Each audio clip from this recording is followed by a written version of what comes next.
Muito bem, estamos lá. Zacarias. Hoje nós vamos ver um outro personagem que teve um recomeço. No meu modo de ver, acho bem interessante do que ele era e do que ele se tornou, né? Porque o nosso tema aqui com Zacarias é mostrar a ideia do recomeço daquele povo que estava no exílio, e eles voltam para a terra e começam por ali basicamente com o templo, né? Mas depois vão realizando outras atividades. Mas eu quero trazer para vocês Zaqueu, né? Zaqueu, que está registrado em Lucas, capítulo 19. Não é um trecho tão longo, né? De 1 a 10, e diz assim o texto, tá? Jesus entrou em Jericó e atravessava a cidade. Havia ali um homem rico, chamado Zaqueu, chefe dos cobradores de impostos. Tentava ver Jesus, mas era baixo demais e não conseguiu olhar por cima da multidão. Por isso correu diante, subiu uma figueira brava no caminho por onde Jesus passaria. Quando Jesus chegou ali, olhou para cima e disse: Zaqueu, desça depressa. Hoje devo hospedar-me em sua casa. Sem demora, Zaqueu desceu e, com alegria, recebeu Jesus em sua casa. Ao ver isso, o povo começou a se queixar. Ele foi se hospedar na casa de um pecador? Enquanto isso, Zaqueu se levantou e disse: Senhor, darei metade das minhas riquezas aos pobres, e se explorei alguém na cobrança de impostos, devolverei 4 vezes mais. Jesus respondeu: Hoje chegou a salvação a esta casa, pois esse homem também é filho de Abraão. Porque o Filho do Homem veio para buscar e salvar o perdido. Bom, muitos de vocês já leram essa história de Zaqueu várias vezes, né? Tem até a musiquinha lá que a criançada canta, que Zaqueu, Zaqueu, né? E assim por diante. Mas qual era a função desse homem? Algumas traduções falam que ele era um maioral, né? Ou ele era o chefe, ou na realidade era um chefe de cobradores de impostos. Então o Império Romano ele tinha um sistema de cobrar a coleta de impostos, era colocada por a quem? Ele pegava pessoas da região e colocava essa pessoa para cobrar impostos dos próprios povos. Então, o judeu estava dominado pelo Império Romano e o romano escolhia um judeu para coletar impostos do próprio judeu. Então, você imagina como ele era um cara amado pelo seu povo. E nós vamos ver hoje, se a gente conseguir chegar lá, semana que vem a gente vai ver a indignação do judeu contra essas dominações quando chega o período de Macabeus, que é quase na sequência aqui do nosso capítulo, nós vamos ver mais para frente um pouquinho. Quando há uma revolta de judeus contra a dominação romana, né? Então aí você tem vários romanos se mobilizando, se armando, fazendo um levante contra esse domínio romano. Então, esse homem, ele não era bem visto pela sociedade, mas ele era um judeu. Tanto é que Jesus, no final do texto, diz o quê? Esse é um filho de Abraão. Ou seja, ele tinha uma ascendência toda ali que vinha do ramo do povo de Deus. Então, Zaqueu, ele era um cobrador de impostos, o sistema fiscal ali também tinha muitos abusos, tá? Então, você pode reclamar hoje dos impostos, mas você sabe que existe uma taxa. Se você ganha tanto, você paga tanto. Se você ganha tanto, outro tanto, você vai pagar tanto. Então, existe uma taxa hoje que você sabe que você vai pagar de imposto no país, né? Ali não funcionava muito assim, não. Porque além dele cobrar o seu imposto, Roma dava um salário para ele, como cobrador de imposto, mas tudo que ele adquirisse a mais, ele pegava por fora. Então ele taxava você tem que pagar 100. Legal. Roma, tudo bem, o Paulo pagou 100 de imposto, né? Só que ele falava assim, ó, eu quero um pouco mais. E se eu não pagar? Se eu não pagar, eu vou falar para Roma que você não pagou nenhum 100. E assim ia, né? Essa corrupção, essa sujeirada que a gente às vezes encontra por aqui é assim. E ele tinha outros homens sob o seu comando. Ele tinha outros homens debaixo dele, que ele tinha a autoridade. E na realidade, quando a gente vê nessa passagem, rapidamente, havia um Deus na vida desse homem. que era o dinheiro, ou o próprio trabalho dele, em obter mais dinheiro. Então ele já tinha um Deus, né? E ele se levanta, e é interessante a gente notar aqui, no texto que a gente leu, né? Ele vai até o encontro de Jesus, né? Porque possivelmente ele escutou o que Jesus estava fazendo, né? Aí ele foi ao encontro de Jesus e ele procura encontrar Jesus no meio daquela multidão, sobe numa árvore, porque possivelmente ele devia ser de uma baixa estatura, a multidão estava ali, Jesus passando, ele sobe numa árvore e você vê que interessante, Jesus chama ele pelo nome, né? Que coisa, né? Jesus chegou e falou assim, pá. E ainda quem convida para ir na casa? Jesus que convida, que fala, eu vou na tua casa hoje. Né? E a indignação dos discípulos e das pessoas é, pô, Jesus, você não sabe que esse homem é um pecador? E naquela cultura também, o que acontecia? E ele usa isso na expressão que ele fala, né? Ele fala, enquanto isso, Zaqueu se levantou e disse, Senhor, darei metade das minhas riquezas aos pobres. Ou seja, ele tinha muita posse. Mas ele falou de bate pronto. Ele falou, metade do que eu tenho eu dou para os pobres. Tá? Metade eu vou dar. E ele ficou com outra metade da riqueza. Mas ele fala assim, e eu vou devolver. Tá? A lei dizia que você deveria dar equivalente a 1/5 do que você estava devendo para o pobre. Então, por exemplo, se ele devia R$100, ele daria R$20 a mais. Ele não, ele falou assim, eu vou dar metade do que eu tenho. E Levítico 6:5 diz assim, qualquer coisa que tenha obtido com juramento falso fará restituição pagando a pessoa prejudicada o total, com um acréscimo de 1/5 do valor. No mesmo dia apresentará uma oferta pela culpa. Então ele está falando, eu não vou dar isso, só que a lei diz. Eu vou dar metade do que eu tenho para os pobres. E ainda ele faz uma outra consideração. Aqueles a quem eu extorqui dinheiro, aqueles a quem eu roubei, aquele a quem eu explorei, eu vou dar 4 vezes mais. Então, se eu tirei R$100 daquele lá, vai voltar, vou dar 400 para ele. A lei também previa em Êxodo 22:1 assim, se alguém roubar um boi ou uma ovelha ou matar um animal e vender, o ladrão pagará 5 bois para cada boi roubado e 4 ovelhas para cada ovelha roubada. Tem um episódio onde Davi adultera com Betseba e tem a intervenção ali de Natã, falando e relatando para ele o que ele fez, e naquele texto diz assim, certo dia um visitante chegou à casa do rico, e em vez de matar um dos seus animais, do seu próprio rebanho, o rico tomou a cordeirinha do pobre e matou e preparou para o visitante. Davi ficou tão furioso com esse homem rico e jurou, tão certo como vive o Senhor, que o homem que faz uma coisa dessa merece morrer, e deve restituir 4 ovelhas ao pobre, que tenha roubado a cordeirinha e não ter demonstrado compaixão. E aí, lembra o que Natã falou, né? Esse homem é você, Davi, né? Você que aprontou, né? Mas então, havia na lei previsto, se eu pego um animal de alguém, por quê? O animal era importante para o leite, para a lã, muitas vezes para o arado. Se eu tiro esse animal, mato, eu tenho que restituir 4. Então, a pessoa falava, opa, não vou fazer isso, né? Então, Zaqueu, ele sabia dessas coisas, porque, lembra, o texto diz, ele é um filho de Abraão. E Jesus responde, hoje chegou a salvação à sua casa. Isso não significa que todo mundo que estava na casa foi salvo, viu, gente? Mas a salvação chegou naquele homem, naquela vida, naquela condição. E você é um filho de Abraão. Então, quando a gente olha um gráfico rápido, né, a gente pode notar, ele era um homem rico, estava, de certa forma, sentado em cima da sua riqueza.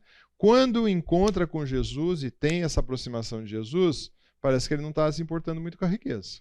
Porque ele falou, metade eu dou para os pobres, sem pestanejar. E aí você vê, ele estava num banquete público. Então, talvez alguém que estivesse ali no banquete falou assim, pô, esse camarada me extorquiu essa grana. Talvez no final desse banquete tinha uma fila falando assim, ó, você puxou mais do que devia, meu, né? Ele falou, vou pagar 4 vezes. Ele continuava, ele era um chefe de cobrador de impostos e possivelmente ele continuou. Possivelmente o texto não diz, mas ele continuou com esse cargo. Nesse cargo, antes, ele era amado pelos seus, com certeza. Por quê? Ele extorquia, os seus possivelmente tinham liberdade para fazer isso também, porque se ele era corrupto, né, os seus também eram, mas ele era odiado pelos judeus. E eu acredito, né, por isso que possivelmente, o texto não diz, ele passou a ser odiado pelos seus amigos.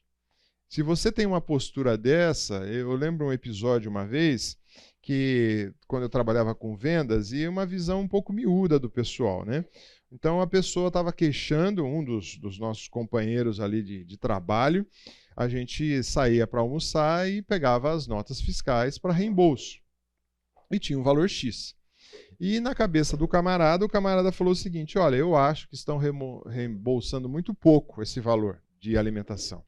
Então, a gente podia, como funcionário, fazer uma pressão e jogar sempre comer com valor baixo, mas jogar uma nota sempre maior. Tudo bem, eles vão reembolsar só o baixo, mas com o objetivo de forçar. Eu virei para o camarada e falei assim, sério? Você acha que essa atitude vai fazer uma multinacional, né, que tem sede lá na Suíça, que tem acionista no mundo inteiro, olhar para sua nota fiscal e falar assim, puxa vida, é assim que vai acontecer? E sem contar que é uma mentira que você está forçando? Bom, você já viu que eu fiquei que nem Zaqueu nessa história, né? Eu fiquei mais ou menos marcado para aquela turma por não fazer a coisa errada, né? Talvez você tenha histórias assim também. Então, possivelmente, Zaqueu começou a ser considerado, talvez não amado pelos judeus, né? Mas pelos seus, possivelmente, o pessoal falou, ah, não, esse camarada não queremos ele não. Ele tinha as riquezas dele, ele resolve dar metade para os pobres. Ele tinha benefício dele e ele resolve ressarcir quem ele prejudicou 4 vezes. Antes ele era um filho de Abraão, né, ou da descendência, da linhagem de Abraão, esperando o Messias chegar, perdido. E agora ele fala que é salvo e liberto. Então eu creio que houve uma mudança muito grande na vida desse homem, naquele encontro que ele teve com Jesus. Se você for passear lá em Jericó, vou te mostrar a árvore que Zaqueu subia. Né? Se eu achar que eu tenho a imagem, eu tirei uma foto lá. Então, o Abidênego é muito engraçado, né? Eu não sei se era nessa ou numa outra oportunidade, porque o pessoal, é uma rua principal, né? Tem essa árvore é uma figueira brava, é antiga, ela tem um tronco bem grande, só tem o tronco principal e tudo meio ressecado, cercaram em volta e colocaram a plaquinha ali, né? Essa foi a árvore que Zaqueu subiu, né? Então, e aí tinha um homem mirrado perto da árvore, o Abidênego tirou a foto e falou assim, Zaqueu estava ali, né? Então, quando você for passear por lugares assim, tem muita crendice, viu, gente? Tem muito blá blá blá, muita historinha, muita. Mas eles põem lá, né, para chamar o turista e assim, né? Mas se você pensar, teve uma libertação na vida desse homem, teve uma mudança na vida desse homem, né? E aí eu fico pensando quais são talvez os recomeços que tenha na sua vida também. Será que você prejudicou alguém? Tanto no campo monetário, financeiro, no campo de relacionamento, no campo de amizade, no campo de tratativas. Será que você tem prejudicado alguém? Será que você precisa fazer um ressarcimento disso? Talvez financeiro, talvez de conversa, talvez de alguma dessas áreas? Será que você precisa confessar algo para alguém? Precisa acertar isso. Será que você tem sonegado os seus impostos, né? Zaqueu, quer queira, quer não, era um grande sonegador ali, né? Porque ele tirava de um lado para ficar com ele, né? Será que você está subornando alguém? Ou está se deixando ser subornado ou propinado e assim por diante, né? Será que terá coragem de romper com essas coisas? Que também precisa ter coragem. E muitas vezes isso vai envolver o seu salário. Teve um irmão nosso aqui que trabalha numa empresa e a empresa tem, por ética, não dá propina para nada. Nada, nada, nada. E ele é um vendedor. Ele pegou um pessoal, na época, aí, alguns anos isso atrás, pôs o pessoal no carro da administração pública aqui e foi levar pessoal para conhecer um equipamento dele funcionando numa outra localidade. Isso é prática comum, né? Você vê o equipamento funcionando, funcionou legal, eu vou adquirir esse equipamento, coisa assim e tal, né? Ele falou assim, olha, saí de Campinas. Quando chegou no pedágio de Jaguariúna, o cara já estava falando quanto ele ia ganhar naquela história. Aí já fiz o retorno no pedágio, voltei e falei, ó, minha empresa não trabalha com isso, né? Agora tem empresas que não trabalham. Agora tem empresas que tá pouco ligando, né? O que importa é fechar o mês, né? E a gente tem coragem de romper com essas coisas e se posicionar como filho de Deus nessa história? Então, Zaqueu acho que é um excelente exemplo para a gente de ver que quando ele tem um encontro com Cristo, ele mudou a postura dele. Primeiro que ele não precisa nem ir ao encontro de Cristo, ele foi, né? E ele tem uma postura bem diferente. Alguma colocação aí sobre Zaqueu, que você também já leu, quer contribuir? Fique à vontade. Nada de Zaqueu? Então tá bom. Muito bem, nós já falamos do capítulo 1 ao capítulo 7, tá? Do 1 ao 6, do capítulo 1 ao 6 de Zacarias, nós vimos as 8 visões. No capítulo 7, nós falamos de uma falta de espiritualidade. No capítulo 8 e 9, e nós já começamos o capítulo 8, vamos dizer que assim o Senhor diz, ele tem ciúmes, ele habitará, eles voltarão para uma terra, eles não é impossíveis para Deus, e eu vou resgatar. No capítulo 8, de 1 a 8. Do capítulo 8, de 9 a 17, ele faz uma exortação, sejam fortes, porque o pessoal estava medroso com a situação, estava com medo do que estava acontecendo. E aí depois nós vamos ter aqui no capítulo agora, que a gente ficou de falar hoje, uma exortação de 9 a 17, e aqui, como eu disse para vocês, entra uma dobradiça no texto. Ou seja, como se tivesse abrindo essa porta, ou seja, uma mudança de assunto. Quando ele diz assim, agora porém, ou pois agora, né? Então há uma pequena, uma sutil mudança para o povo, né? E ele fala, não tratarei mais o remanescente de meu povo como tratei no passado. Remanescente é aquele que sobrou do meu povo, esse pessoal que está voltando, eu não vou tratar mais como tratei no passado. Pois agora, ele vai falar, vocês vão plantar semente em paz, as videiras ficarão carregadas de uva, a terra produzirá sua colheita, o céu vai derramar o orvalho, ou seja, isso é muito importante naquela região, que é uma região seca, muito seca. Se você vem aqui nessa época do ano na igreja, à noite, você deixa o seu carro parado aqui, deixou um pouco de tempo aqui, rapaz, isso aqui está todinho molhado, porque o orvalho cai. Então o orvalho também ajuda no caso do cultivo. Darei essas bênçãos como herança aos remanescentes desse povo. Tá? Então, quais são as mudanças que ele apresenta? Primeira mudança, eles vão plantar a semente em paz. Porque era muito comum as pessoas irem ao plantar a semente ou para colher essa semente. Na hora que estava tudo pronto, os inimigos entravam ali e faziam o quê? E levavam embora. Levavam embora aquilo lá para eles. Era muito mais fácil, né? Mas vocês vão plantar isso em paz. As videiras vão ser carregadas de uvas, né? Então, na cultura judaica é muito importante a uva. A própria uva para comer a uva, para fazer o vinho, para usar as próprias folhas da uva, há uma especiaria do Oriente aí, que é o charutinho de folha de uva, que a gente conhece aí, que eles enrolam e cozinham a carne ali dentro, com um pouco, não de arroz, mas de carne só. Então, há uma grande utilidade à uva naquele contexto, né? Terão produção, terá colheita dessa produção, ou seja, vai acontecer tudo isso de bom para eles, o céu vai ter bênçãos como heranças. Aí é interessante que ele fala também, continuando mais o texto, ele vai dizer assim, no verso 13, entre outras nações, Judá e Israel se tornará um símbolo de nação amaldiçoado, mas não será mais assim. Veja que aqui é uma mudança total na narrativa. Agora eu resgatarei e os transformarei em bênção, Portanto, não tenham medo, sejam fortes e continuem a reconstruir o templo. No verso 14, nós vamos falar um pouquinho mais de não ter medo aqui. Mas você vê, eles passam a ser agora motivo não mais de ser amaldiçoados, mas de ser abençoados. Então há uma mudança total. E aqui no verso 14, em especial, ele tem uma afirmação: pois assim diz o Senhor dos Exércitos: eu estava decidido a castigá-lo quanto os seus antepassados provocaram a minha ira, mas voltei atrás, diz o Senhor dos Exércitos. Tá? Agora, porém, estou decidido a abençoar Jerusalém e o povo de Judá. Portanto, não tenham medo. Então, ele já usou a ideia de ter forte e agora ele entra com a ideia de medo. Né?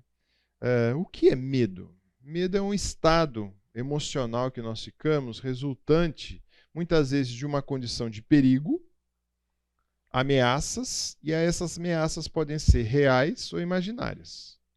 Então, talvez você está aqui e fala assim, nossa, eu tenho medo de estar aqui na sala de aula, porque vai que um urso entra pelaquela porta lá e devore a gente. Acho que é um medo imaginário, pelo menos urso nessa região aqui não vi. Se uma capivara de noite, eu até acredito que elas passem pela cerca ali, né? Mas ela não vai atacar ninguém. Então, o medo tem isso. Então, tem gente que tem muito medo imaginário, mas existe o medo real.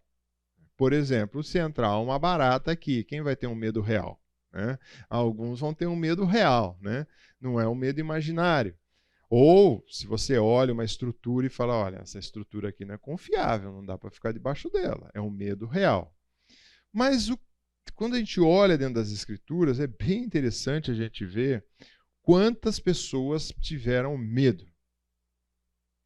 Você talvez lembre de alguns, eu listei alguns poucos aqui, mais do Velho Testamento. Quando entra o medo na história humana? Quem pode ler Gênesis 3, verso 10?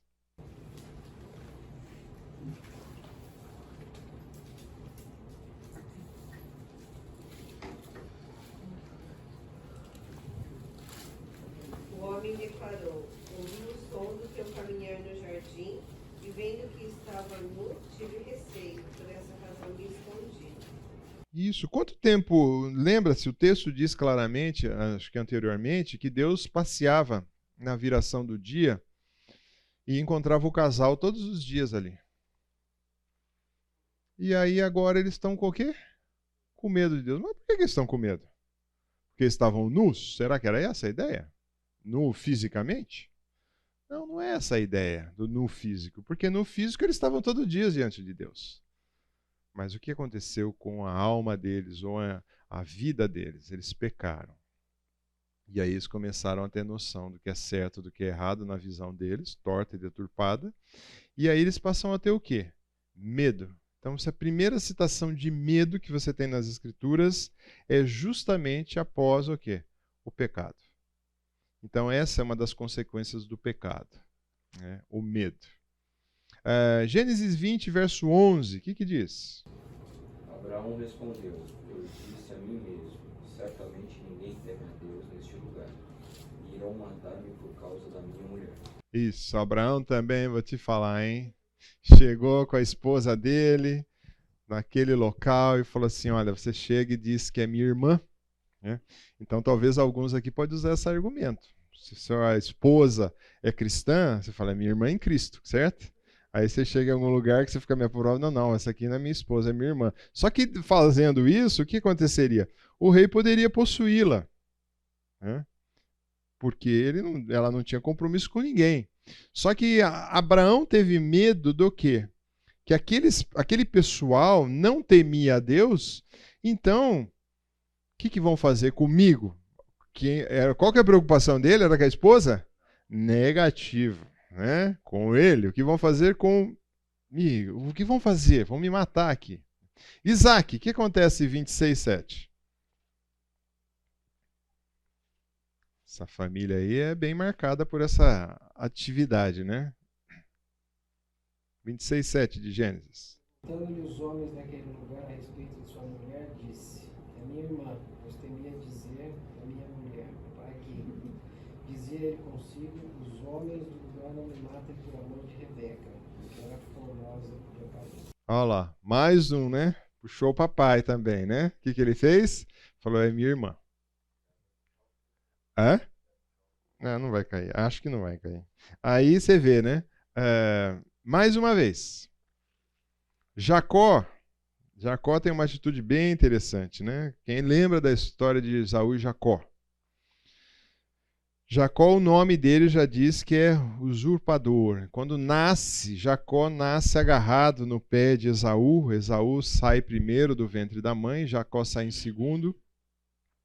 E aí Esaú era chamado do peludo e do ruivo, e Jacó era mais, vamos dizer assim, tranquilinho, tal, não tinha todas as características de guerreiro. Mas ele não, comparado com Esaú, ele era tranquilinho, né? Só que aí o que ele faz, né? A mãe incita ele e, sem dúvida, teve ali uma orientação também. É difícil a gente ver o quanto a mãe errou e o quanto Deus instigou a fazer. Manda ele se vestir de uns pelos, o pai faz uma proposta ali de abençoar e abençoa ele no lugar do irmão e dá o direito de primogenitura para ele. E Jacó continua a sua caminhada. E Jacó começa a enriquecer muito, e tem muitas posses. E aí chega um momento que Jacó precisa passar perto do irmão, né? Porque eles estavam separados. Depois você lê tudo em Gênesis daí. E aí o que acontece? Quem lê Gênesis 32, verso 7? Então Jacó teve medo e se perturbou. Dividiu os dois bandos, em dois bandos o povo que com ele estava, os rebanhos, os bois e os camelos. Isso, aí ele dividiu a turma, só que quem que ele mandou na frente?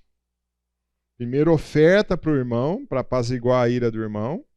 Depois ele mandou crianças e mulheres, depois ele mandou servos, depois mandou os bois, e onde ele ficou? O último da fila, né?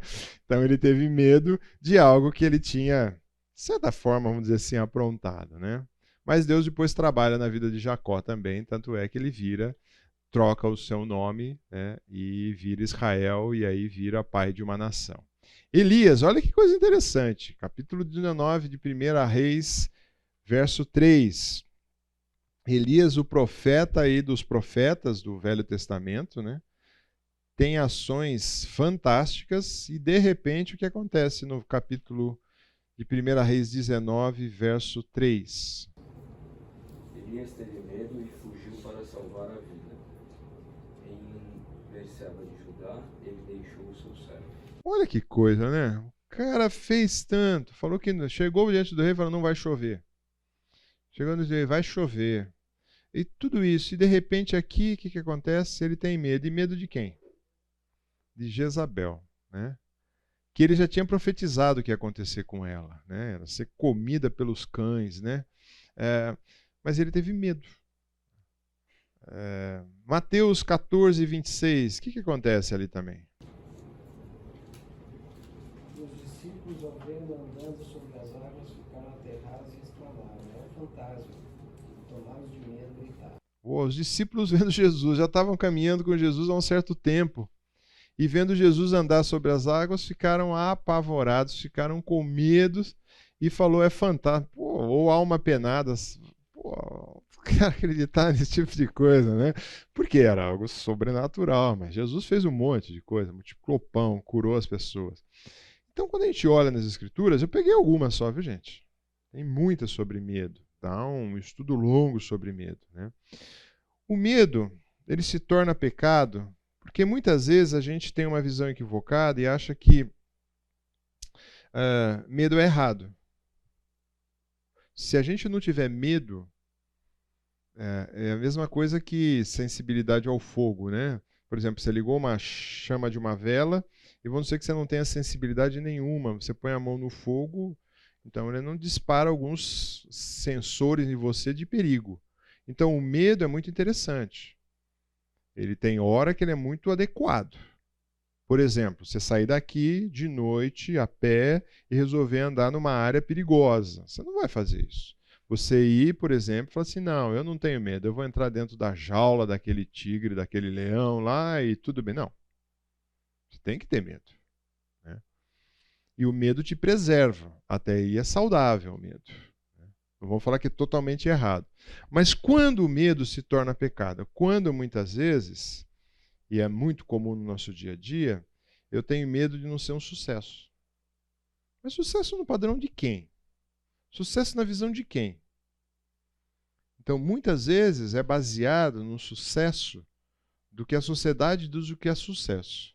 E não nos padrões que Deus diz o que é sucesso. Então, se você pensar assim, todos os discípulos foram um fracasso, pensa bem. Que todos acabaram mortos e um só foi torturado e ainda acabou depois morrendo.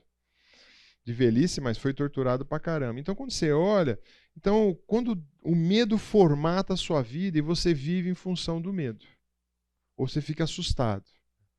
Medo também você tem muitas vezes de passar necessidade, mas aí é uma promessa para aqueles que são filhos de Deus. Qual é a promessa? Você não vai ter falta do quê? Necessidade. Não é desejo. Então a gente tem que aprender a entender o que é desejo e o que é necessidade. Muitas vezes eu tenho desejo de algumas coisas. E normalmente não é necessidade. Porque Deus falou que se você tiver com o que vestir, com o que cobrir, esteja satisfeito. Então, esse medo a gente precisa ter. Medo de não estar seguro. Nós conversamos um pouquinho semana passada que é estar seguro. Né? A gente tem uma falsa impressão que a nossa segurança depende, talvez, do salário que você tem, da empresa que você trabalha, do alarme de segurança. Eu falei isso semana passada que você tem. Não. A sua segurança está com o Senhor. Muitos também têm medo do futuro. O que o futuro me reserva? O que eu penso? Então, quando a gente pensa nessas questões, muitas vezes o grande problema é que esse medo, ele formata a nossa vida e nós levamos nossa vida em formato do medo. E não naquilo que Deus pode prover. Então, esse é um problema sério. E, para mim, o antídoto para o medo é o que está relatado aqui em João, 1 João 4,18. O amor não existe medo. Antes, o perfeito amor lança fora medo. Ora, aquele que produz tormento, logo aquele que não teme, não é aperfeiçoado no amor. Então, quando eu olho isso, de que amor que João está falando aqui? O amor de Deus. Então, quando eu estou ligado, conectado com o Pai, ele lança fora o medo. Quando, e não sei se na sua vida é assim, mas quando você desgarra um pouquinho de Deus e começa a olhar as conjunturas atuais do país que você vive, não precisa ser aqui, não, em qualquer lugar que você esteja, aí você começa a ficar desesperado. Né? Aí você fala assim, não, nossa, a economia, a política, olha essa sociedade como está perversa, olha a promiscuidade que está, olha a imoralidade, olha. Mas aí o que você fez? Você desgarrou de Deus e você começa a se preocupar. Então, quando a gente pensa, quanto mais a gente está colado com Deus, mais desfruta do amor de Deus, mais esse medo de coisas imaginárias. Por isso que Jesus diz com tanta sabedoria, basta o quê? A cada dia o seu mal. A gente não tem que ficar imaginando o que vai acontecer amanhã. É lógico, a Bíblia vai dizer também que você tem que ser previdente com o seu futuro. Sim. Mas é lógico, você tem que, se é da área de saúde, você tem que fazer seus exames médicos. Né? Se é área financeira, você tem que tentar economizar. Né? Você tem que ter sabedoria em gerir seus recursos. Né? Se você pensa, o que eu posso me capacitar mais a ter um emprego assim, para dar um conforto. Mas lembrando, qualquer momento Deus pode sacar a sua vida. Você pode perder todos os recursos. Né? Então, o antídoto para o medo é a gente cada vez mais estar ligado, conectado em Deus. Não tem outra saída. Né? Se você pega o slide anterior ali, né? Esses exemplos aí,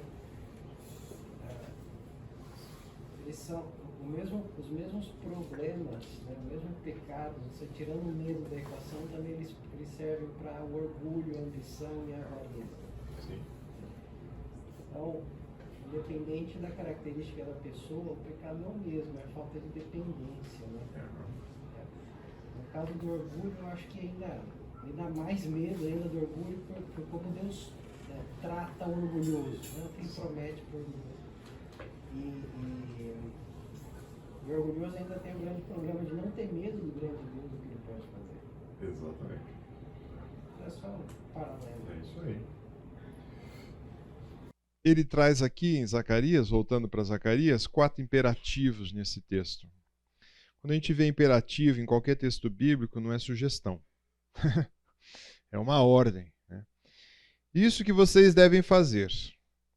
Diga a verdade uns aos outros. Como ele bate nessa tecla, né? Já falamos várias vezes.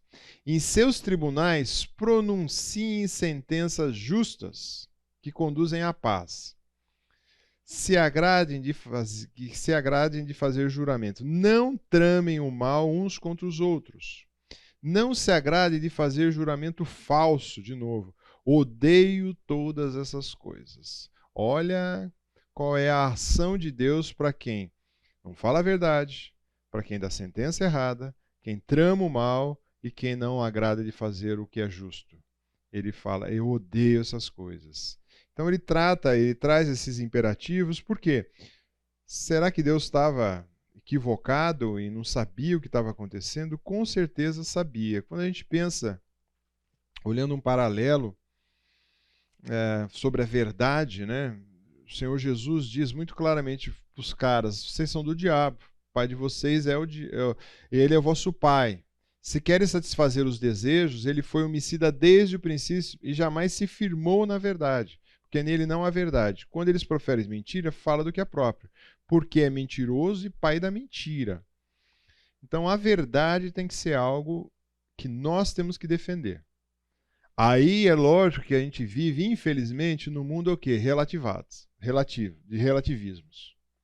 O que é verdade para mim não é verdade para você. Porque nós vivemos num mundo sem um absoluto real.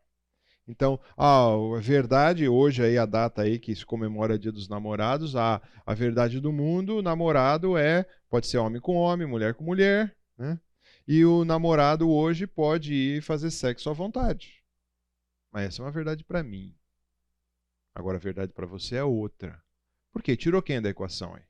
O absoluto. Quem? O Senhor. O que Deus fala sobre isso? O que Deus fala sobre sexualidade? O que Deus fala o local do sexo, onde é? Então, quando a gente pensa, a gente vive num mundo que não tem absolutos mais. Mas a gente vai ficar assim? Não, a gente tem que falar a verdade. E a nossa verdade tem que ser baseada no quê? Na verdade de Deus. E temos que tomar cuidado que muitas vezes nós, como evangélicos, cristãos, nós muitas vezes criamos a nossa própria verdade. E muitas vezes não é a verdade, é um conjunto de regras e leis que não está nem nas escrituras. E aí a gente vive num legalismo, né? Então a gente tem que tomar cuidado com isso também. Então o que é a verdade? Eu preciso dizer a verdade? Preciso. A verdade seria verdade. Isso. A verdade do mundo, ela muda. Muda na época, muda na cultura, né? Muda em tempo. A verdade de Deus é atemporal e supracultural. A verdade de Deus não está ligada a tempo e não está ligada a culturas, né? Então é essa a verdade que a gente tem que... Por isso que a gente precisa, por isso que vocês estão fazendo uma sala aqui, bimestre que vem você faz outra sala e assim por diante, para você conhecer o quê? Mais essa verdade. Outro imperativo que ele diz é não pronuncie falsos testemunhos. Em Deuteronômio já tinha uma determinação clara para o povo. Nesse mesmo tempo ordenei a vossos juízes, dizendo, ouvi a causa entre os vossos irmãos e julgai justamente entre os homens e os seus irmãos, e os estrangeiros que estão com ele. Não sereis parciais no juízo. Ouvireis tanto o pequeno como o grande. Não temereis a face de ninguém, porque o juízo é de Deus. Porque a causa que vos for demasiadamente difícil, vem a mim, Moisés dizendo, e eu os ouvirei. Aqui há uma instituição de uma cadeia de comando que Moisés está fazendo ali para as pessoas irem julgando as coisas mais simples. Mas veja, quem é nesse texto? Porque o juízo é de Deus. Então, se você tem que julgar alguma coisa, muitas vezes você não precisa nem ser um juiz para julgar alguma coisa. Muitas vezes, eu já fui chamado algumas vezes para julgar alguma demanda entre dois irmãos. Então, às vezes, você tem a tendência humana de querer favorecer um. Não.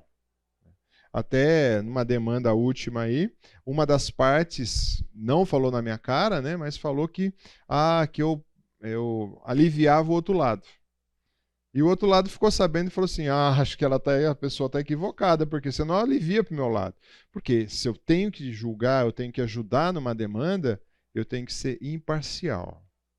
Eu tenho que olhar os dois lados e falar o que vai acontecer. Né? Porque senão, aí eu estou falhando com o primeiro ponto, né? Que é a verdade. Mas são situações difíceis. Vamos dar uma paradinha, a gente retorna já. Não tramem. A ideia de tramar aqui, viu, gente? A ideia de tramar aqui é a ideia de maquinar ou ter pensamentos malignos, né? Não pense, ou seja, é avaliar, pensar, planejar, inventar, né? Provérbios diz assim, quem fecha os olhos e imagina o mal, e quando morde os lábios, o executa. Então a ideia é no campo do pensamento, é ali que começa na minha mente. As versões às vezes trazem coração, mente, mas a ideia é onde eu penso as maldades, e eu acabo fazendo. Então fala, não façam isso também. E não jurem. Olha quantas vezes não jure falso.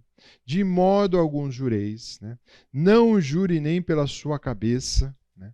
Então ele dá uma... E o Senhor Jesus vai falar disso, eu não pus na projeção, mas Mateus 5, 33 a 37, ele faz disso. Não jureis nem pelo céu, nem pela terra. E ele começa, né? Não jures nem pela sua cabeça, porque você não pode fazer um fio de cabelo se tornar isso, aquilo. E Jesus vai falando, não jure, não faça juramento. Nós já falamos disso, eu não vou gastar muito tempo, nós já falamos que porque a nossa palavra tem que ser o quê? O que você falar, você tem que cumprir, mesmo que seja com prejuízo. Então as Escrituras vai dizer que seja o seu sim, sim, o seu não, não. Então você falou, falou. Aí entra de novo naquele episódio aí que você citou do Balaão. Deus já tinha falado para Balaão qual era o projeto. Imagina Noé. Deus chega para Noé e fala assim, eu quero que você construa uma arca assim, assim, assim, assim. Ponto. Aí Noé, no dia seguinte, falou assim, será que de madeira tal, de madeira tal? Eu vou esperar Deus voltar e falar comigo. Quanto tempo Deus voltou depois para falar com ele? Lembra? Depois que ele construiu a arca. E quanto tempo foi isso? De 80 a 100 anos. Qual a informação que ele tinha? Deus mandou construir a arca, eu vou construir. Agora, todo dia Deus dá informação pra gente, né? Interessante, né? E aí a gente pergunta, Deus, será que é isso mesmo? Ai, Deus, mas será mesmo? Mas será mesmo? O senhor não mudou de opinião? Deus falou uma vez com Noé, vai e constrói essa arca. Né? Então, e assim não jureis. Aí, oi. Isso parece que está ganhando Jesus. Que eu me lembre, antigamente as pessoas juravam muito mais, assim, realistamente. Falava, juro. Hoje eu não vejo mais isso. Será que está passando essa Talvez moda, sim. essa cultura? Eu acho que está passando. Assimilamos que a palavra não vale nada mesmo, então. Possivelmente. Possivelmente tem esse lado também, esse outro aspecto. O valor da sua palavra. Antes, né? Bem antes, você não precisaria nem ter contrato. Você acreditava, né? Que a pessoa ia cumprir. Hoje tem contrato. E a pessoa cumpre? Também não cumpre nem com contrato. Aí põe advogado aqui, cancela ali, muda ali. Mas tem uma brecha na lei ali. Pô, acabou, né? O contrato nada mais é do que a sua palavra escrita. Para você Isso. registrar o que você falou. Registrar. E se a palavra do cara não vale nada, o escrito não vai. É só para falar assim, você falou isso, mas isso aqui. Exatamente. Então, a gente, infelizmente, vive numa cultura assim. Né? E quero ser muito pessimista, não. Não tenho medo, mas eu sei que não vai ficar melhor, não. Aí, eu quero voltar. Ele volta àquela pergunta que foi feita. Lembra qual foi a pergunta que a comitiva fez? A comitiva fez: devemos jejuar Ele volta essa pergunta. Parece que tinha esquecido o assunto. Não, não esqueceu. Essa é outra mensagem que recebi do Senhor dos Exércitos. Assim diz o Senhor dos Exércitos. Os jejuns habituais que vocês têm observado no 4º mês, bem como no 5º, bem como no 7º, bem como no 10º mês, chegará ao fim. Para. Eles se tornarão festa de alegria, celebração para o povo de Judá. Portanto, amem a verdade e a paz. Então ele volta, parece que a pergunta que aquela comitiva fez, parece que ele deu uma congelada nela, tratou de outros assuntos e volta com a resposta para a comitiva. Veja bem, daqui para frente vai ser um pouco diferente. Você vai se tornar o quê? Se tornarão festas, alegria e celebração para o povo. Chega de lamento, porque o jejum, nesse caso aqui, estava atrelado. Esse jejum que eles faziam era o jejum relativo, lembra que eu falei? Dos anos de cativeiro, que eles estavam lá em cativeiro. Então eles faziam ali aquele chororô, aquela tristeza, aquele lamento. Agora falou assim, opa, vocês saíram dessa condição. Para com isso. Porque, na realidade, era uma falsa religiosidade que a gente vê no capítulo 7. Né? Então ele fala assim, agora você precisa fazer o quê? Festas, alegrias. Né? Agora você precisa dançar, celebrar. Né? Jeremias, capítulo 31, verso 13, diz assim, então a virgem se alegrará na dança, também jovens e velhos, tornarei o seu pranto em júbilo e os consolarei, transformarei em regozijo a sua tristeza, saciarei de gordura a alma dos sacerdotes, e meu povo se fartará da minha bondade, diz o Senhor. Então há um motivo agora é motivo de festejar. Chega desse choro, chega desse lamento. Agora o motivo é festa, agora o motivo é outro. Né? E no capítulo 8, verso 20, tem um novo futuro para o povo de Deus. Né? Zacarias 8, verso 20, diz assim, assim diz o Senhor dos Exércitos, pessoas de nações e cidades de todos os lugares virão a Jerusalém. Os habitantes de uma cidade dirão aos habitantes da outra, venham conosco a Jerusalém para pedir ao Senhor que nos abençoe. Vamos adorar o Senhor dos Exércitos. E indo, estou decidido a ir. Muitos povos e nações poderosas virão a Jerusalém para buscar o Senhor dos Exércitos e pedir que ele os abençoe. Assim diz o Senhor dos Exércitos, naquele dia 10 homens de nações e línguas diferentes agarrarão a barra da veste de um judeu e dirão, deixe-me que eu acompanhe, pois ouvimos de Deus dizer que Deus está com vocês. Olha que coisa. Até então o povo dominante, o povo todo, Deus fala assim, vai ter algo diferente. Vai ter algo diferente. E aqui, no meu ponto de vista, é basicamente uma continuação do que a gente viu no capítulo 2. Né? Capítulo 2, verso 11, diz assim, naqueles dias muitas nações se juntarão ao Senhor e elas também serão o meu povo. Habitarão em meu meio e vocês saberão do Senhor dos Exércitos me enviou. Então é quase uma continuação da ideia de que judeus fazendo prosélitos. Prosélitos é aquela pessoa que era um pagão, vamos assim dizer, ou de outras nações, e ele se torna um judeu. Então ele vira um prosélito, ele vira aquele que segue agora o Deus de Israel. E isso ia trazer algumas condições melhores, porque você tem condição financeira melhorando, nós lemos, você vai poder plantar, cultivar, e também aqui é um preparativo para a vinda do Messias, que vai acontecer. Está sendo anunciado. Nós vamos ver já isso acontecer mais fortemente. Então, muitos povos vão buscar. Mas essa visão, veja bem, eu já citei isso para vocês. As profecias, muitas vezes, ela não está estagnada ao povo ali. Muitas vezes ele dá um salto e pula lá na frente. Então, quando de fato aconteceu essa situação? Na história não aconteceu ainda. Mas alguns comentaristas vão dizer isso aí, a gente já conversou sobre isso, e depende da sua visão teológica, né? Mas essa o complemento de toda essa situação vai acontecer na era milenar, na era que o Messias vai reinar presencialmente. Então está dizendo que o futuro vai acontecer isso, não vai ser ali, né? Então as profecias, elas tinham esse poder. Ensina alguma coisa aqui, acontece algumas coisas de imediato e outras coisas não acontecerão. Nós vamos ver num texto logo que nós vamos ver. Ainda desse futuro, quando a gente pensa em Gênesis 12, qual é a visão de Abraão? Aqui nem Abraão era, é Abrão aqui ainda. Tinha sobre o Deus de Israel, o Deus que se tornou o Deus de Israel. Ora, disse o Senhor a Abraão: sai da tua terra, tua parentela, da casa dos seus pais, vai para uma terra que te mostrarei, de ti eu vou fazer uma grande nação. Aí o cara falou: pera lá, tem algum problema. Como vai fazer uma nação? Eu vou te abençoar, vou engrandecer o seu nome, você vai ser uma bênção, e abençoarei os que te abençoarem.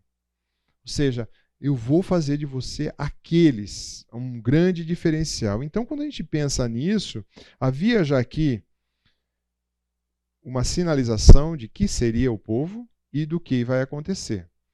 E aí, mais outro trecho de Zacarias vai dizer: agarrarão as vestes desse judeu.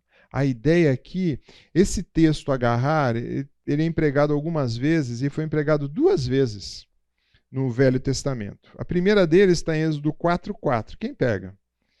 E outro pega também em 1 Samuel 17:35. Essa palavra específica. Êxodo 4:4. O que diz? Mas o Senhor lhe disse: estenda a mão e pegue-a pela cauda.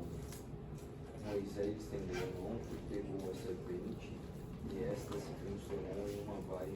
Isso. Muito bem. Se você fosse pegar uma cobra, primeiro, não vai pegar uma cobra. Se você fosse pegar, não seja besta em pegar pela cauda, né? Se você tem habilidade e tal, você não vai pegar pela cauda. Por quê? Ela vai te pegar. Mas, vamos supor que você agarre uma serpente. Como é que você vai agarrar? Com a mãozinha leve assim? Ah, mas vai, hein? Você vai segurar com força. Por quê? Porque se soltar, opa. Outro trecho, que diz? Davi, 1 Samuel 17:35. Eu saí após ele e o feri, e livrei o cordeiro da sua boca. Levantando-se ele contra mim, agarrei-o pela barba e o feri e o matei. O que Davi está brincando aí? Hã? Que coisa, hein? Mas ele é o que? Agarrou, né? Outras versões, pela juba, né? Será que agarrou suavemente? Não, agarrou mesmo para nos soltar. Então, essa palavra que está ligada aqui, e agarrarão nas vestes dos judeus, significa, olha, eu vou pegar com tanta força que eu não quero soltar. Por quê? Porque esse camarada sabe para onde está indo. Esse camarada sabe o que está fazendo. Tem 2 episódios que a gente vê com essa questão de agarrar na veste, aí na veste mesmo, né? Por exemplo, quando em Ruth, ela agarra na borda do manto, mas era com uma ideia de segurança. E um outro episódio que tem é na vida de Saul, que Saul agarra, relatado em 1 Samuel 15:27, Saul agarra no manto de Samuel, porque Samuel fala assim: você perdeu o reino. Ele fica tão desesperado que ele agarra com tanta força na borda do manto de Saul que rasga. E de Samuel, e rasga o manto de Samuel, e Samuel até ilustra. Da mesma forma que você rasgou a minha veste aqui, o trono também está rasgado das suas mãos. Então aqui houve uma ideia de uma reconciliação, né? Mas quando a gente pensa, concluindo esse trecho aqui, né, dessa primeira, aqui os autores tratam como a primeira parte de Zacarias. Será que, e eu creio nisso, que a verdadeira e real espiritualidade, quando a gente viu ali, né, leva as pessoas a querer um relacionamento sério com o Senhor, ou seja, você. O seu testemunho é importante. Para as pessoas perguntarem: quero ter a vida que você tem. Quero levar a vida dessa forma. Como é que você educa seus filhos? Por que seus filhos são educados assim? Por que a sua esposa está feliz, está casada com você? Por que o marido está feliz? Eu quero ver isso. Como é que acontece? Ou será que muitas vezes a nossa postura é só ritual? Então as pessoas têm que olhar, as pessoas que estão fora, e aqui ele está falando de gente fora da comunidade de Israel. Esse pessoal olhou para o povo de Deus e falou assim: quero isso. Quero ter essa vida. Quero levar essa vida. Quero andar nesse trilho. Então, as pessoas que estão no nosso entorno olham e falam assim: não, esses caras aí é só religioso. Ou será que as pessoas estão olhando e falam assim: não, eu quero isso para mim? Então, isso é uma grande diferença. E o que Zacarias e Deus está cutucando aqui o povo é justamente para isso. Não queremos uma falsa espiritualidade. Não adianta fazer 4 tipos de jejum como eles estavam fazendo. Não adianta fazer o jejum. Isso daí é a mesma coisa que podemos extrapolar para a gente. Eu venho na escola bíblica de manhã, eu venho no culto, eu venho na ceia, eu participo da coinonia, eu participo de um discipulado, muito bacana. Tudo jóia. Mas a sua vida reflete tudo isso para quem está lá fora? Ou no domingo, no meio da semana, você é uma pessoa, quando está com os irmãos, e lá fora você é outra? Opa, tem coisa errada aí. E o Senhor Jesus volta e explica isso e fala: vocês serão testemunhas, receberei poder e descerei sobre mim o Espírito Santo, serei testemunho quando? Aonde? Ali no local, um pouquinho amplo, um pouquinho mais amplo, até o confim da terra. Essa era a visão que o Senhor Jesus tinha com o avanço do Evangelho. Essa era a visão que Zacarias, de forma embrionária, estava falando: vai acontecer com os judeus. Mas para quê? Para seguir quem? O judaísmo? Não, não era o judaísmo. Porque nessa época aqui também, viu gente, ali, logo está se formando um pouquinho mais à frente o que é chamado do judaísmo mais tradicional. Está começando a se formar. Por quê? O povo viveu levando tanta pancada que eles falaram assim: então vamos seguir radicalmente. E aí depois que você tem as outras, os fariseus, os saduceus, toda essa turma vindo depois dessa época aqui, lá para o ano mais ou menos 300 e pouquinho, é que eles criam um judaísmo mais fechado, cheio de regras, cheio de leis. Para quê? Nós levamos tanto pancada desobedecendo a Deus, então nós vamos fazer tudo certinho dentro da lei. Porque assim nós não vamos levar pancada e não vamos ser levados a cativeiro, né? Mas aí, quando chega no Novo Testamento, Jesus também destrona essa ideia deles e fala: não tem nada a ver isso que vocês estão fazendo. Então a ideia é: isso vai continuar. Tá? Perguntas, questões até aí? Senão vamos caminhar para o capítulo 9. Tá? Wagner, tem uma questão aqui no capítulo 8 de Zacarias também que me chama a atenção. É quando ele usa 2 vezes esse binômio verdade e paz. Nós precisamos ter uma ideia correta do que está sendo dito aqui. Sim. Porque, na verdade, o que acontece hoje é que, em nome de uma paz, está se deixando de estabelecer a verdade. Isso. A questão aqui é que a verdade estabelecida, às vezes, não traz a paz que nós imaginamos no conceito de paz, mas traz o conflito. A verdade que está sendo dita aqui, na verdade, o que o profeta está dizendo que é a paz que deve se seguir ao estabelecimento da verdade. Isso. Nada obstante possa haver conflito num primeiro momento com o estabelecimento da verdade. Então essa é uma questão central hoje, porque às vezes nós deixamos, ou se houve muita deixa para lá, em nome de uma paz, mas uma paz que não virá.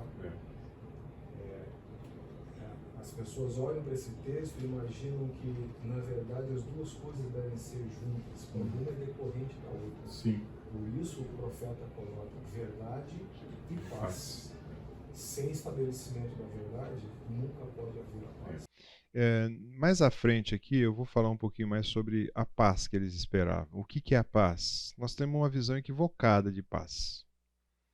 A nossa visão de paz está indo nessa linha aí, evitar um conflito. Não, paz, eu acho que no hebraico, e aí a gente não consegue traduzir muito, o judeu usa o shalom, né? Mas no shalom ele dá bom dia, vai embora, tal, dá o shalom, mas hoje virou como você fala assim: oi, tudo bem? Né? E a pessoa ainda vai responder, né? Você usa como um jargão. Mas na visão bíblica é bem diferente. É bem diferente. Bacana, boa observação. Capítulo 9, alguns vão olhar e falar assim, gente, o capítulo 9 não foi escrito por Zacarias. De 9 em diante é outro autor. Tá? É outro que escreveu. Por quê? Porque tem alguns eventos aqui que é bem marcado, como, por exemplo, o Império Grego, como o levante de Macabeus, que tudo isso daí o Império Grego deu no ano 300, ele está no ano 400, e o Império Macabeu foi dado no ano 100 e pouco. Né? Mas lembra, gente, ele é um profeta. Eu fico com a definição, eu já expliquei isso para vocês lá no comecinho da aula, tem até o gráfico, mas eu fico com essa definição do Hart, que eu gosto muito, que ele diz assim, refutando essas alegadas evidências de diversidade de autoria, dizendo que até o capítulo 8 foi Zacarias mesmo, e do 8 em diante foi outra pessoal que escreveu quase no século II depois de Cristo. Né? Pode ser demonstrado sem dificuldade que os traços significantes de estilo que há em comum entre as duas seções do livro ainda são mais abundantes. Naturalmente, deve ser entendido que o estilo de nenhum autor se conserva completamente estático no decurso de 3 a 4 décadas. Foi o tempo que ele levou para escrever o livro. As diferenças de atitude e de situação que havia entre o primeiro período do seu ministério, quando é enfatizado o convite a reedificar o templo, usa a expressão assim diz o Senhor. E após 40 anos, após o povo já havia entendido que ele era um profeta da parte de Deus, o profeta de Zacarias, vamos dizer assim, 2, né, se diz de um futuro mais distante das do de Zacarias 1. Então, o que o Hart está dizendo? Toda essa primeira, vamos chamar de primeira parte do livro, eu posso chamar de primeira parte, o capítulo 1, 8, Zacarias ainda está falando, vocês estão vindo da terra, vocês precisam construir, não tenham medo, olha, essa espiritualidade que vocês estão é falsa, pai, foi trabalhando. Agora ele sai desse cenário ali e fala, agora eu vou trabalhar como um pouco um profeta olhando lá para frente, o que vai acontecer. Então eu gosto dessa definição. Se você não gosta, você pode ter os argumentos e falar, não, acho que foi outro que escreveu, tá valendo também, mas eu vou seguir essa linha aqui, tá? Eu tenho que seguir uma linha. Então, o primeiro oráculo que vai ter aí, nós já conversamos no intervalo muito sobre oráculo aqui, pessoalmente, ele fala de um advento e a rejeição do Messias. E já um segundo oráculo, ele fala de novo de um advento, mas a recepção desse Messias. Então, nós vamos trabalhar um pouquinho com isso aí, como há essa aceitação do Messias na primeira vez, mas depois há uma rejeição do Messias esperado e prometido. Tá? Então, ele vai dizer assim, do 1 a 8, diz assim, Zacarias 9, 1, essa é a sentença do Senhor. Tá? Então, aí vem. Mudou a história, né? Agora vem uma sentença, ou vem um oráculo, vem uma profecia ou uma determinação contra as terras de. Aí começa. Aí começa um monte de terra aqui. Hadraque e a cidade de Damasco, pois os olhos da humanidade, incluindo os de todas as tribos de Israel, estão voltados para o Senhor. A destruição é garantida para Ramate, perto de Damasco, e para as cidades de Tiro e Sidom, embora sejam tão astutas. Tiro construiu fortaleza e tornou-a a prata e o ouro tão comum quanto o pó e a lama nas ruas. Mas o Senhor despojará Tiro dos seus bens e lançará suas fortalezas no mar. A cidade será consumida pelo fogo. Ascalon verá a queda de Tiro e se encherá de medo. Gaza tremerá de pavor, e o mesmo acontecerá a Ecrom, pois a sua esperança será frustrada. O rei de Gaza será morto, Ascalon ficará deserta, estrangeiros ocuparão Asdod. Sim, acabarei com o orgulho dos filisteus, arrancarei a sua boca com a carne, com o sangue, e os seus dentes tirarei, e os detestáveis sacrifícios. Então os filisteus que sobreviverão adorarão o nosso Deus e se tornarão uma família em Judá. Os filisteus de Ecrom se unirão ao meu povo, como fizeram em outros tempos os jebuseus. Guardarei o meu templo e protegerei exércitos invasores. Nunca mais estrangeiros opressores invadirão a terra do meu povo, pois agora eu a vigio de perto. Há uma sentença aqui, e a palavra usada para sentença aqui é a ideia de carga, né? É a ideia de peso. Eu vou ter um peso contra esse povo, né? Essa nação, lembra-se, 70 anos de cativeiro, teve subjugado. E o profeta que está aqui, ele é o embaixador dessa mensagem. Ele vai trazer o que Deus quer para o povo. E ele não cabe a um embaixador ou quem traz a mensagem tentar maquiar a mensagem. Todos esses que fizeram isso fizeram coisas erradas, né? Se você vê Jeremias e você vê Paulo, peguei um do Velho e do Novo Testamento, quando eles têm uma mensagem de Deus para transmitir, primeiro que há um comissionamento da parte dessa pessoa. Ele foi comissionado por Deus. E ele não pode alterar a mensagem. A mensagem tem que ser entregue, senão do jeito que estava. Porque senão ele se caracteriza como o quê? Como um falso profeta. E aí é um profeta que não tem nada a ver. Um profeta que não está falando as coisas do Senhor, está falando da parte dele. Por isso que todas as frases, o profeta, quando está dizendo, ele fala assim diz o Senhor. Não é a palavra dele, né? E ele também, como embaixador, ou como um profeta, ou como um apóstolo do Novo Testamento, ele representa aquele que o enviou. Então ele tem, vamos dizer, como embaixador, hoje a gente vê, ele representa a delegação daquele país em terra estrangeira. Então ele primeiro precisa ser comissionado, ele não pode alterar a mensagem e ele tem que representar quem enviou. Agora, você sabe que hoje tem um monte de gente que se diz o quê? Mensageiro ou apóstolo. Então, quando você passar em frente a uma igreja que estiver escrito ali, igreja apostólica alguma coisa, essa igreja significa que tem ali dentro quem? Um apóstolo. E se tem um apóstolo, ele está dizendo o quê? Que ele foi comissionado por Deus e que ele tem uma mensagem de Deus que Deus trouxe para ele. Então tem algumas igrejas hoje que têm super apóstolos, né? É uma categoria acima, né, dos apóstolos, né? E dão umas revelações porque eles entendem que eles têm o poder de dar além do que está nas Escrituras, né? Então nós temos isso aí rodando por aí também, tá? Mas lembre-se, tanto aqui como a gente vê no Novo Testamento, tem que representar quem enviou. Senhor Jesus, quando dá a representatividade para aqueles discípulos irem fazer milagres e depois retornarem, ele dá o poder dele para eles fazerem aquelas coisas. Eles vão e representam Jesus, tá? Aí ele vai falar contra quem ele está, né? Aí tem uma lista de cidades, tá? Todas aquelas 3 primeiras é na região da Síria. Todas as 2 de baixo é a região fenícia. E todas as de outras 4 aqui são da Filistia. Basicamente, era um povo dominante. Deixa eu ver se eu consigo ilustrar para vocês aqui com um mapinha. Vamos ver se o mapa vai aparecer aqui. Não, não vai, né? Só se eu arrastar esse mapa para lá.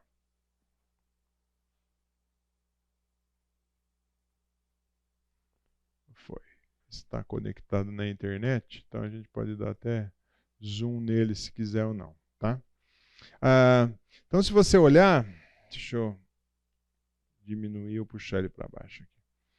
Tudo que ele está falando aqui, ó, dessas cidades, né? Até hoje aqui embaixo, não sei se está enxergando, existe essa tal da faixa de Gaza, né? Essa é uma grande confusão, uma pedra de sapato no pé de Israel, né? Eles dizem, essa é a nossa terra, então eles vivem aqui, né? Aí você vai a Damasco. Damasco está aqui. Existe até hoje Damasco, né? E aí você tem a Síria aqui em cima, tá? Que existe até hoje. Todos esses, Líbano, Damasco, todo esse pessoal aqui é tudo contra Jerusalém, tá? Então você tem tudo contra. E ele vai citar algumas cidades, tá? Ele vai citar uma cidade aqui em cima, que fica nesse corredor aqui de Alepo, que hoje a gente escutou bastante falar uns dias atrás, né? Então essa região aqui, ele cita aí. que essa cidade está ali, essa Hadraque aqui, ou Határica, fica ali onde os assírios combateram quase por 8 séculos ali. Né? E não conseguiram, e essa daí tornou-se, depois caiu mais à frente. Né? Mas aí você tem essa região. Essa região é interessante, né? Que você pensar, uma região tão pequena, por que é pequena? Vou te mostrar porque ela é pequena. Vou te mostrar porque ela é pequena. Você acha que ela é pequena ou não? Olha o tamanho que ela é. Gente, mas... Olha, não abri todo o mapa mundi, hein? Olha só. Olha como é pequena essa região. Mas causa confusão para o mundo inteiro, né? Olha como é miudinha, como é pequenininha. Né? Acho que é esse. É uma região muito pequena, acho que é menor até, né? Então você vê, e causa muita confusão, né? Então você tem todos esses vizinhos, mas aí tem uma profecia para eles. Naquela época, muita coisa aconteceu, tá? Muita coisa aconteceu. Vamos ver se eu consigo voltar aqui para a tela. Então ele está dizendo, olha, eu vou destruir essa história aí, tá? Há uma sentença. E quando você olha um outro mapa, essas são as investidas de Alexandre o Grande. Império Grego chega com Alexandre, sai daquela cidadezinha ali na ponta, tá? E ele começa, você seguir, ele desce até o Egito, a ponta do Egito ali, que era chamado do Crescente Fértil, aqui na base quando o Nilo desemboca ali, ele continua, tá? E ele vai, o Império Grego toma tudo isso daqui. Todas essas cidades ele toma. Né? E aí quando você olha as cidades que está falando aqui no nosso texto, aí você tem aqui Tiro, não sei se eu consegui aqui, ó. Cadê? Passou muito rápido, né? Tiro, Sidom, Damasco, as cidades aqui, ó. Todas aqui nesse pedacinho. Alexandre pegou todo esse bocado aí. Pegou tudo isso daí. Só que o texto chama atenção para a gente, e eu quero conversar com vocês, da cidade de Tiro. Tá? A cidade de Tiro, ela fica nesse pontinho aqui, tá? Beira-mar, existe até hoje, tá? Uma cidade muito bonita ali nas fotos, se você tentar dar um Google ali. Cadê? Deixa eu levar lá. Opa, volta lá. Foi. Vamos pegar Tiro aqui, vamos tentar dar um...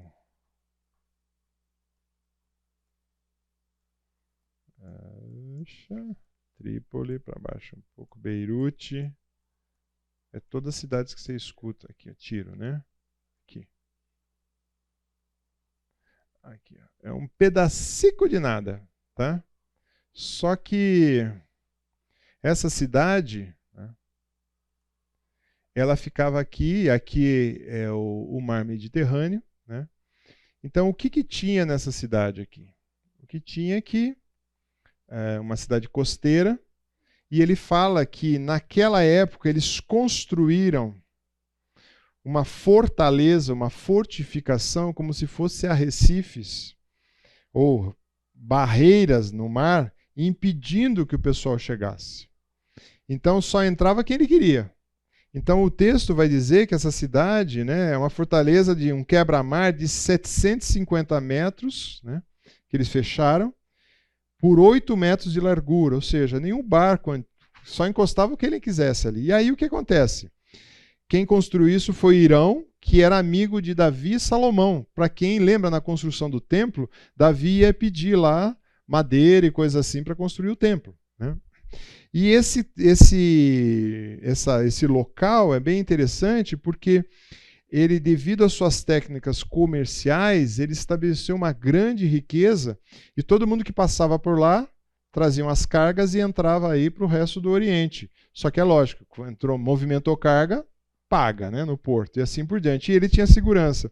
Você tem uma ideia, os assírios conquistaram Tiro no ano 722 e depois de 5 anos... Nabucodonosor sitiou essa cidade por 13 anos. Não conseguiu tomar essa cidade. Quem conseguiu tomar? Alexandre o Grande.